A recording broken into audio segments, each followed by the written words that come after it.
Bonjour. Lorsqu'on parle d'inscrire une forme dans une autre, nous pourrions penser à inscrire un triangle dans un autre triangle, un triangle dans un cercle ou l'inverse. Ou encore un carré dans un cercle ou un cercle dans un carré. Plus difficile d'envisager d'inscrire un carré dans un triangle, peut-être parce que le carré a plus de côtés que le triangle. Fabriquons un petit exercice en apparence tout simple. Un carré est inscrit dans un triangle rectangle, on demande son côté avec les données qui sont affichées. Le carré inscrit signifie tout naturellement que ces 4 sommets sont sur les côtés du triangle. Abrège! Notons de suite que le carré vert construit sur l'hypoténuse pourrait faire l'affaire aussi. Pythagore! En effet, on pourrait utiliser le bon vieux théorème de Pythagore. Si on se sert de Pythagore dans les 3 triangles rectangles que vous voyez apparaître à l'écran, on se rend vite compte qu'il nous manque des données, comme l'hypoténuse H ou la longueur Y. Rien qu'à regarder la formule à laquelle on arrive, on voit qu'on est dans une impasse.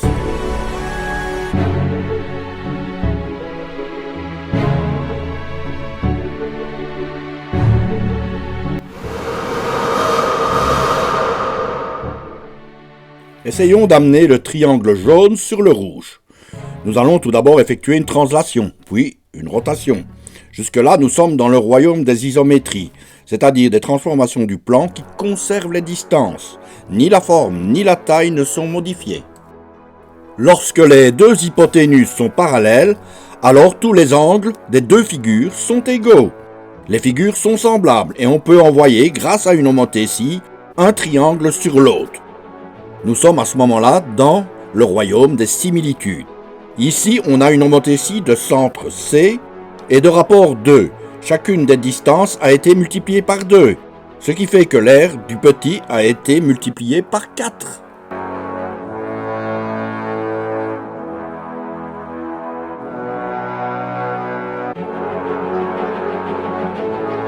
Si nous multiplions par n'importe quel facteur k, nous réobtenons les égalités ci-dessus. Nous avons alors une homothétie de rapport K et de centre C. Le théorème de Thalès voit dans ce schéma 2 droites parallèles coupées par 2 droites séquentes, ici perpendiculaires. On a alors les égalités suivantes qui montrent la proportionnalité des longueurs. On dit aussi que le triangle jaune est semblable au triangle rouge. Thalès, figure semblable, homothétie, isométrie, similitude, c'est l'explosion des concepts mathématiques.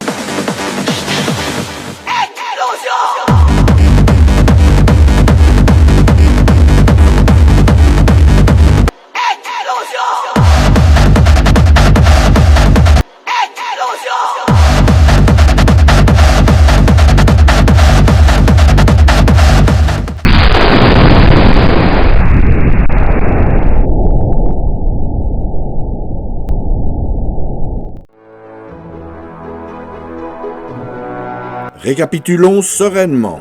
Translation, rotation et même retournement, les symétries axiales, sont des isométries. Elles conservent la taille et la forme.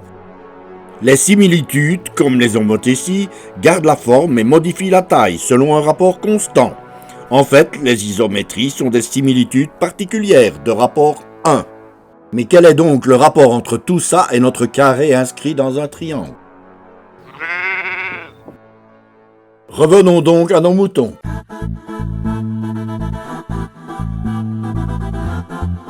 Prenons un carré vert et construisons son image par une homothétie qui amène le sommet supérieur droit sur la droite contenant le côté inférieur du carré. On fait de même avec les 3 autres sommets et en voilà une magnifique manière pour construire un carré inscrit dans un triangle.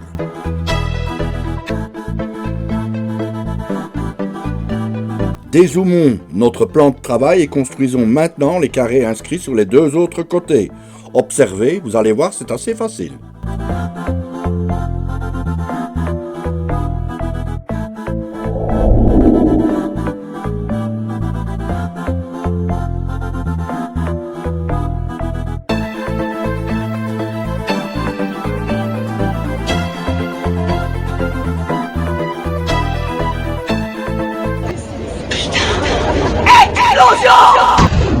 Une petite simulation s'impose pour montrer les différents cas de figure. Lorsque les triangles sont acutangles, 3 angles aigus donc, inférieurs à 90 degrés, il y a 3 carrés qu'on peut inscrire. À 60 degrés, les aires des 3 carrés sont identiques. Les carrés sont isométriques, on pourrait les superposer les uns sur les autres.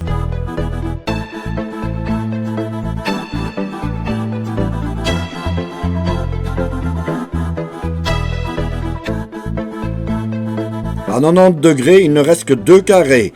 Le vert et le rouge se confondent.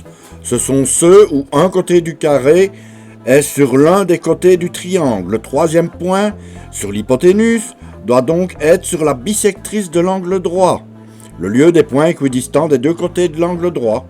Ici, j'ai pris un cas particulier, un triangle rectangle isocèle, mais il en va de même si le triangle rectangle est quelconque, comme vous pouvez le voir sur l'animation à l'écran.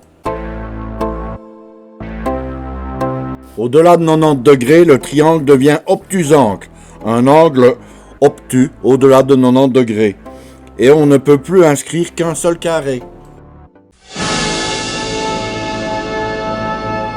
Do you remember?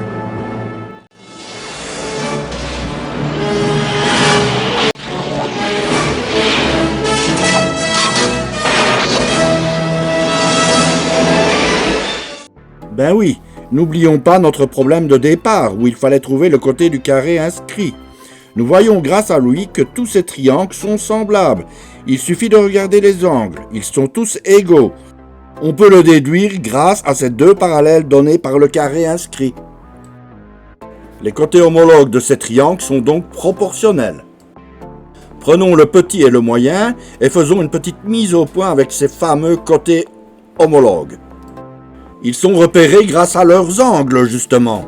Les sommets de même angle sont homologues. Les côtés opposés à des sommets homologues sont dits côtés homologues. Ainsi, les 2 angles noirs sont homologues. Les côtés opposés à ces angles sont donc aussi homologues. Donc, le côté de dimension 2 du petit bleu est le côté homologue du côté de dimension x dans le triangle vert.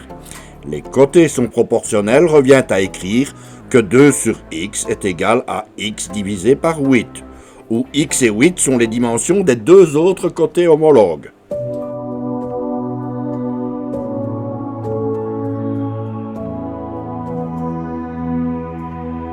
Nous aurions pu faire nos calculs en utilisant le grand triangle avec le moyen, ou encore le grand et le petit.